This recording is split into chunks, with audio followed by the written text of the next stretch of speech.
I want to answer your question, Mr. Bassetti, what has changed? And then I want to answer Lenin's question we talked about yesterday, what is to be done in light of what has changed.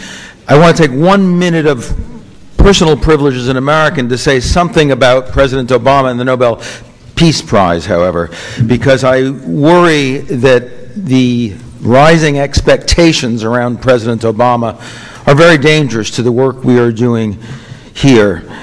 I want to remind you that President Obama, if you listen carefully to him, is not a market fundamentalist, but he is a market liberal. He believes deeply in the market, and he's trying to restore it now.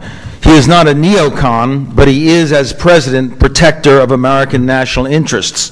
And those interests in recent days and months have taken the form of continuation of rendering prisoners abroad to be investigated and tortures, the continued surveillance, the continuation of ignoring habeas corpus with prisoners being held on terrorist charges. Guantanamo is still open. Its closure remains a promise, and the President is currently still trying to decide whether to increase or maintain the troop levels in Afghanistan. So the kind of wishful thinking that I think was at the back of the prize, the Nobel Prize, I think can lead to expectations that when Obama turns out to be another American president representing American national interests, as presidents are constrained to do, will lead people to a kind of disappointment that will then lead to cynicism and skepticism among not just politicians in Europe and elsewhere, but among rank-and-file people who place too much faith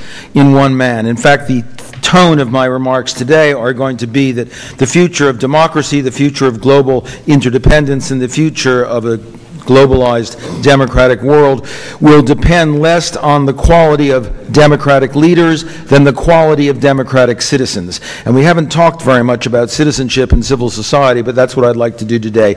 But now to just take these 2 points. One, what has changed?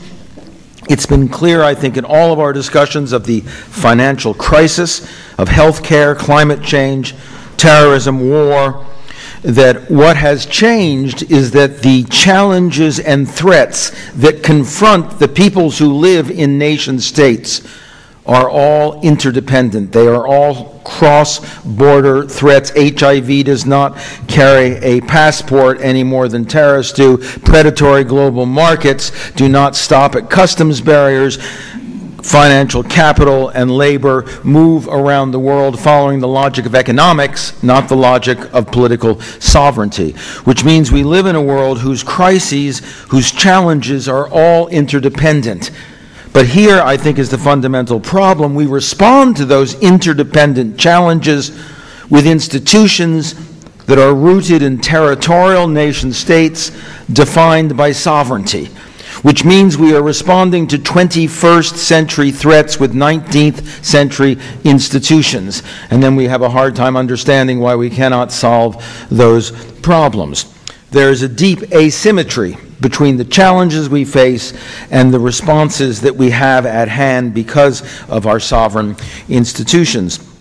Moreover, the very sovereignty that is at the core of the Westphalian system, the nation-state system, is itself the impediment to dealing effectively across borders with these interdependent problems.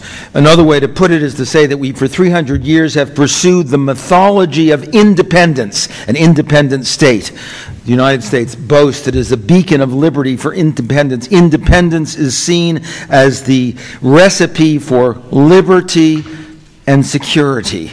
But the reality is, in fact, in this world, sovereignty can no longer protect liberty or security for anyone, not within states and not among states. Yet we are tied deeply to those institutions. This asymmetry, to me, is what has changed, is the challenge. Interdependence is the challenge, but what we have is not a constructive interdependence of interdependent institutions, but a malevolent, a destructive interdependence. The interdependence of HIV, of drugs, of terrorism, of predatory markets, of the abuse of women and children. We have, in other words, a malicious and malevolent interdependence which is brutal but real, intractable, and we do not have constructive, affirmative, civic forms of interdependence to respond to it. And so we fall back on trying to get sovereign institutions to work together. That's why, for me, solutions that are rooted in the G8, the G20, the United Nations systems, the Bretton Woods institutions, ultimately cannot succeed, because that's a sovereignty-based system.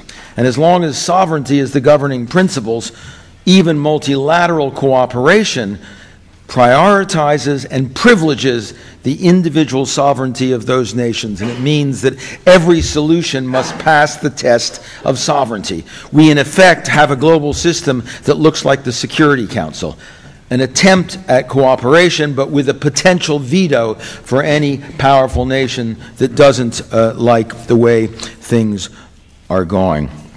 So under these circumstances, then, what is to be done? What is the solution?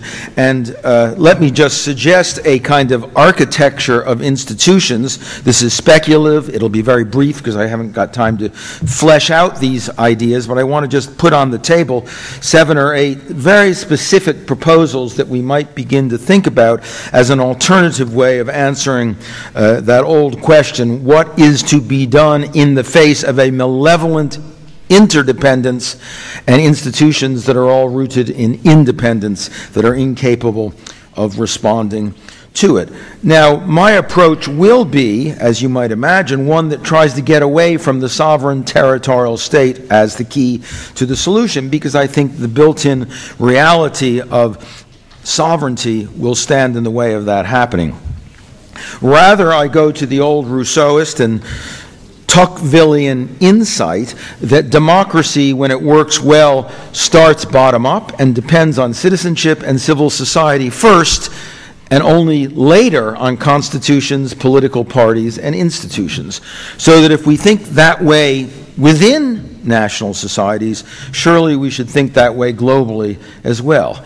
And if the challenge is whether it is possible either to democratize globalization or to globalize democracy, then we want to take democracy seriously in the global setting. That's hard. For 350 years, democracy has been tethered to the nation state, and sovereignty has been the protector of democracy. So the idea of globalizing democracy seems to be a kind of contradiction in terms. So freeing democracy from sovereignty and the sovereign state is part of what this challenge is about, and therefore I look at Tocqueville for this new architecture of institutions. And let me just name, I can't do much more than name and say a word about each of them, but put them on the table perhaps for future and further discussion, in the hope that this will be an affirmative and positive contribution to what has often been necessarily a cynical and skeptical discussion about global governance.